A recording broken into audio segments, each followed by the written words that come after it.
Honorable members of the Parliament, distinguished colleagues and esteemed guests, today we gather to discuss an issue of paramount importance to the future of our country. The matter before us is the Women Reservation Bill. This bill aims to provide a certain percentage of reserved seats for women in the Lok Sabha and the state assemblies. Before we proceed, I would like to ask the members to adhere to the decorum of the House. Now, I would like to invite the members of the ruling party and the opposition party to engage in a constructive debate. Let's see what the leader of the House has to think about the bill. भाइयों और बहनों, पहले मैं speaker जी का धन्यवाद कहना चाहता हूँ। ईश्वर ने हमको मौका दिया है, हमारे party, my party, to put forward this women's reservation bill. In this bill, we would like to give 1/3 reservation for women in Lok Sabha and the Legislative Assembly. हम वो करना चाहते हैं जिसको पिछले रूलिंग पार्टी 20 साल से नहीं किया है। हम इतिहास रखना चाहते हैं। धन्यवाद। Now let's see what the finance minister has to say about the bill.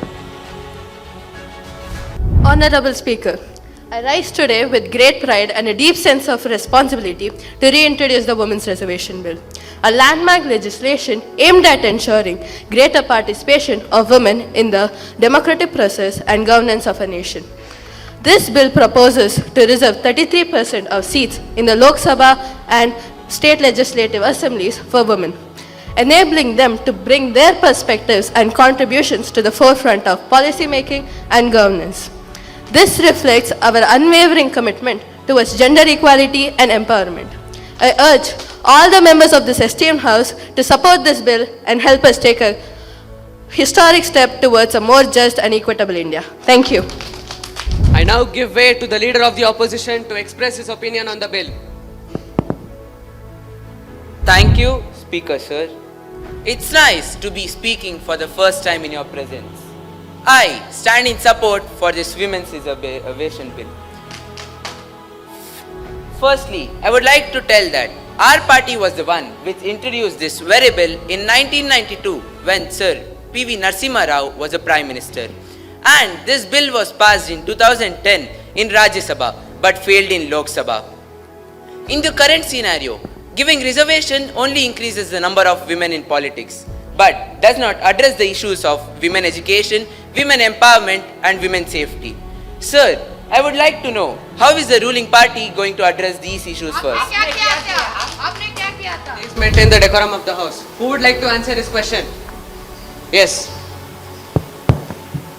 Women's empowerment has always been a priority for our government. We would like to address the issues raised. As in the field of education, there are various schemes like Beti Bachao and Beti Padhao, through which women's literacy rate has improved.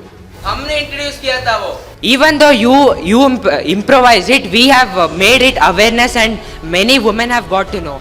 In the field of economic independence, various schemes like Mudra Yojana, which covers 70% of women entrepreneurs, which will promote their independence. As in the field of domestic and safety for women. Domestic violence was the highest when your party was in power. Even though your party started the Domestic Violence Act in 2002, we have created awareness and that's why we have got more cases in our country.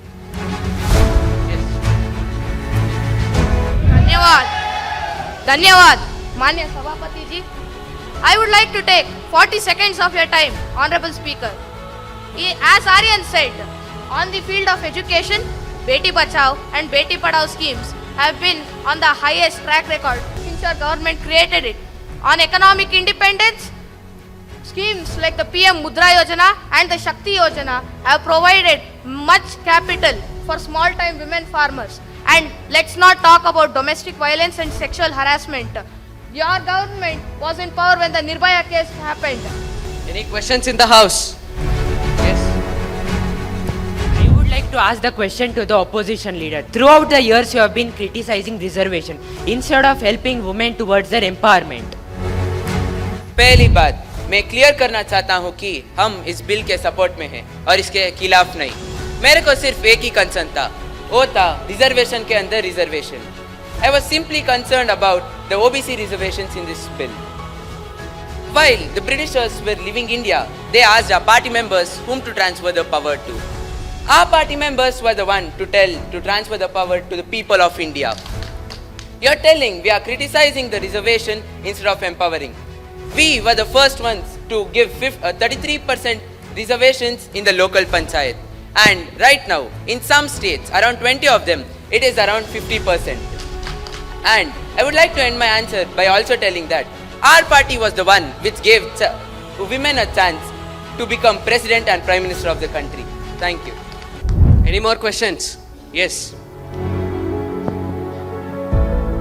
How will your government ensure that women from the marginalized groups such as the OBCs are also benefited? Who would like to answer this question? Yes.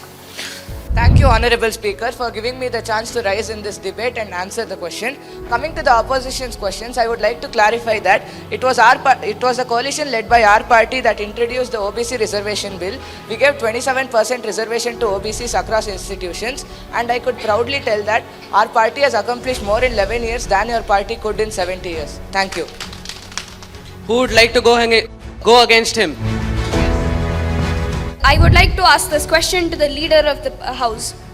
Don't you think that only the people in power can make their wives and daughters enter politics only to gain majority votes for their party?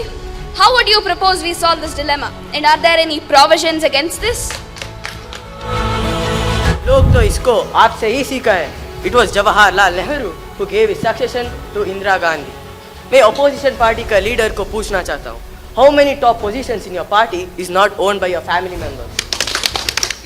Any more questions? Yes. How will you ensure the commitment towards women empowerment when gender inequality is the reality of India? Who would like to answer this question? Yes. Gender inequality? Huh? In India, gender inequality is all over the world. What the world has not done, our country, especially our party, has done so many things to empower women. Such as we have implemented many schemes and also developed the schemes that you have bought, and we have also increased the percentage of women in the parliament. Have you not seen how fast the Kolkata case has been solved using the fast track courts? Also, by giving reservations, are you not portraying that women are incapable of being selected on their own? Who would like to answer this question? Yes. Reservations are moral support and encouragement to women who want to reach great heights in their lives, and also opportunities for them who want to succeed in their lives. Moreover, these reservations are for women who are far behind men in civil participation. Literacy rate of men is 80% and only 60% for women, and only 15% of MPs are women.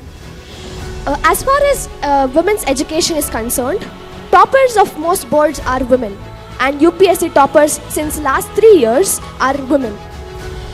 And they have fair representation in all competitive exams. So the major problem is number of them competing or allowed to compete. So these reservations are for those women.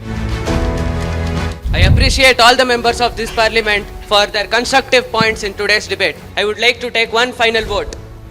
The members who are in favor of this bill can raise their hands. Please put your hands down. This bill is deemed to be passed, and now we'll go to the President for her assent. I request the Leader of the House and the Leader of the Opposition to accompany me.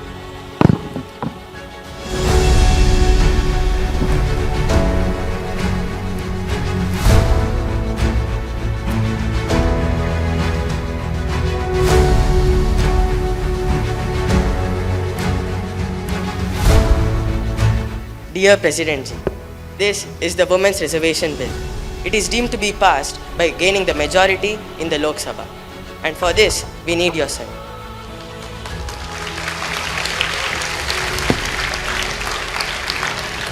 This bill is now an act. Justice has been served.